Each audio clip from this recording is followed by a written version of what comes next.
Here we go. Good morning. Welcome back to Talking Fitchburg. Yeah, we swapped seats.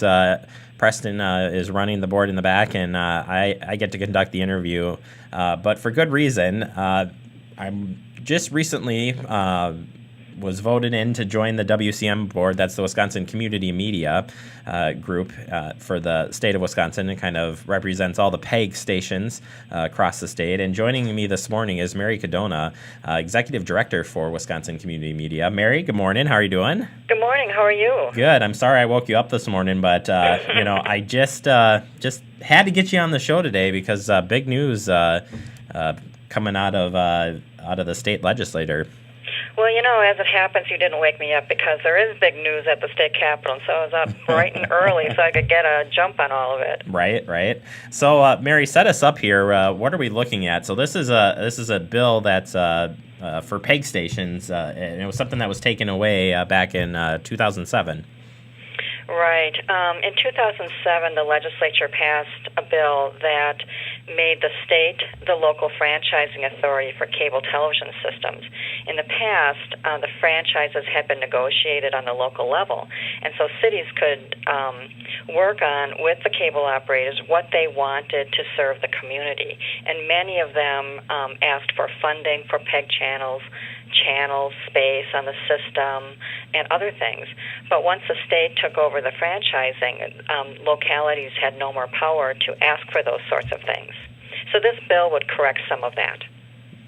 Which is good. And, at least in our case here, we're allowed to have our franchise fees, so we're doing okay thus far, but, we never know if those franchise fees could go away or whatnot, so... Right. Well, the thing about franchise fees that cities get from cable companies is those fees go into the general fund. Right. And while, there's a tradition of using those franchise fees for PEG, many cities, because they have financial obligations that have gotten more severe over time, and because the budgets are tight, a lot of cities are having to dip into those franchise fees for other things, like for police services or fire services.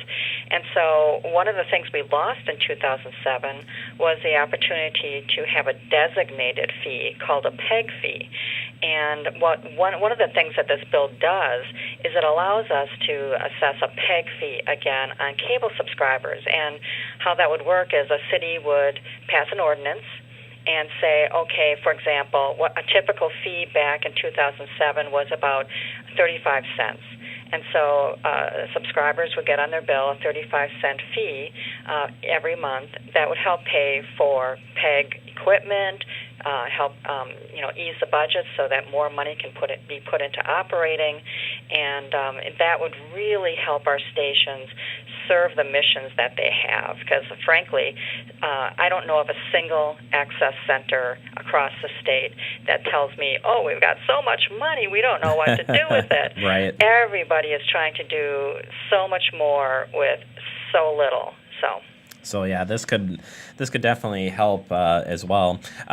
So some other points of interest here. So maybe we're not going to be able to read through the whole piece that was introduced here, but let's talk about a few of the things that would be a part of this bill. Well, I think the other key thing that we want is for the access channels to be on the electronic program guide. So, when you're watching television and you want to see what's on, you go to your electronic program guide and flip through it and see what's all happening. Well, in most communities across the state, our PEG channels programming is not on the guide. So if you if you wanted to watch the channels, you would have to go to that location and find out what's playing at any given moment. You don't see the possibility of, what's there like you see every other channel. So we want to be on the electronic program guide, and that would also allow people to record access programs that they want to see and view them later. And we feel that that's just a very simple fix, a very simple request, and it would raise the profile of our channels significantly. Yeah, and just speaking of Dane County, we definitely are not on the electronic programming guide, and I believe there's only 2 other stations that are around the Dane County area, so it is definitely a need and would be, a nice asset to all the PEG stations around here. Finally, Mary, this kind of came out late in the session here, and so we kind of wanted to talk a little bit about, that it did come out late, but this is setting up for something that should come back around again, correct? Right. So it's very important that people call their legislator and let them know you support PEG. The fact is that this is coming out at the very, very tail end of the session, so there's no way it's going to wind its way through the whole legislative process. However, the reason why we're putting it on the table right now is to remind legislators that this is an issue, that we would like them to think about this for next session, and so it's very important that we let them know that this is important to us and that we would like them to co-sponsor the bill with Senator Kathleen Vinehout and Representative Gary Hebel. So that, it's basically a show of support this session so that we can sort of get the ball rolling for next session to really push this through. Awesome. Finally, Mary, you can find out more information by going to the great website of www.wisconsincommunitymedia.com. Also, on the home page, there's a spot where you can sign up for notices. So if you want to sign up, it's on the right-hand side. It says sign up for a list or something like that.